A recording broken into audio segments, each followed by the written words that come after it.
Chers amis du Nouveau Cénacle, bonjour. Vous êtes avec Christophe Beru, certains d'entre vous me connaissent. Peu importe, on va faire une petite vidéo où on va parler littérature. Petite vidéo sans prétention, il ne s'agit pas d'être un critique littéraire ou ce genre de bêtises. On va juste parler ressenti. Premier ressenti, c'est le début de la lecture de La Société du spectacle de Guy Debord. Alors, c'est un essai de philosophie, de théorie critique, on ne sait pas trop. C'est écrit de manière fragmentaire, comme les pensées de Pascal, sauf que c'est moins bien que les pensées de Pascal et que cela vous chamboule moins que les pensées de Pascal. J'ai lu 35 pages de ce livre, et le problème, c'est qu'en 35 pages, je n'ai toujours pas saisi quelle était la définition de la société, du spectacle que décrit Guy Debord, que critique Guy Debord. Donc, peut-être que c'est un livre qui s'étudie, mais c'est un livre qui ne se lit pas. Je suis cependant très content, parce que j'ai reçu, il y a peu, ceci, voilà, mon nouveau numéro de la Hulotte. Je l'ai reçu parce que j'y suis abonné. Très fine revue. Petite revue d'abord, je crois, créée par un instituteur avec une machine à écrire dans l'est de la France. Petite revue qui décrit donc la biodiversité d'Europe, la faune, la flore, principalement la faune, les animaux, avec un numéro sur le rouge-gorge. Alors la particularité, c'est que c'est du fait maison ou quasiment. À la base, c'était fait avec une machine à écrire, les dessins sont faits à la main, et toujours faits à la main. Et c'est vrai que c'est une pratique que l'on perd, le dessin à la main, retrouvé dans des revues.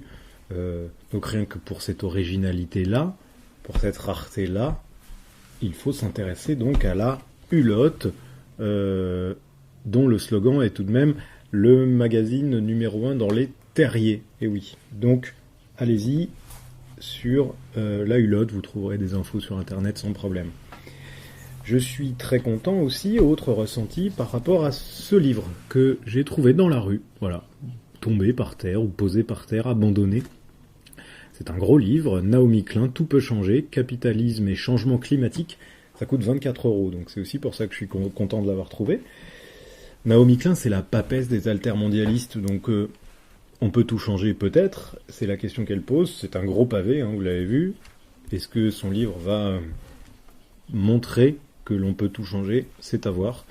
On verra à la lecture. Alors, puisque j'ai jarté la lecture de Guy Debord, je me suis mis à lire un autre classique que j'ai trouvé dans ma bibliothèque que je n'avais pas lu, la bibliothèque de Madame en l'occurrence, La peau de chagrin de Balzac. Alors, je ne l'ai pas lu, vraiment. Je me souviens vaguement d'une histoire d'un tissu qui se rétracte et alors je ne sais pas pourquoi, je ne sais plus comment, ni rien. J'en suis au début, j'ai lu une 50aine de pages. Le héros, je pense qu'il est le héros, un jeune homme suicidaire se balade, déambule dans un Paris romantique, malgré le fait que l'on soit avec Balzac. On est presque dans du romantisme. Et il arrive chez l'antiquaire, le fameux antiquaire où se confrontent les civilisations. On en est là. On verra où ça nous mène. Et je voudrais exprimer un dernier ressenti littéraire par rapport à ce que j'ai entendu ce matin à la radio sur France Inter.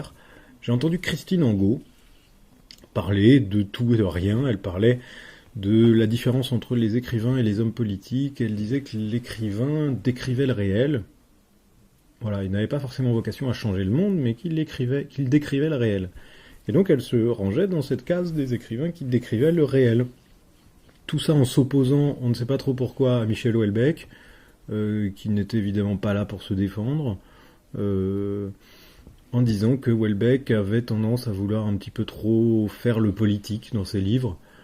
Et puis Christine Angot a raconté que elle décrivait la vie des gens, qu'elle connaissait la vie des gens, elle a parlé de banlieue, de cité, elle a expliqué qu'elle était née dans une cité, qu'elle avait grandi dans une cité, et que elle comprenait la vie de ces gens, que c'était à une époque différente, que ce n'était pas la même chose, mais que c'était la même chose en fait. Christine Angot écrit de l'autofiction.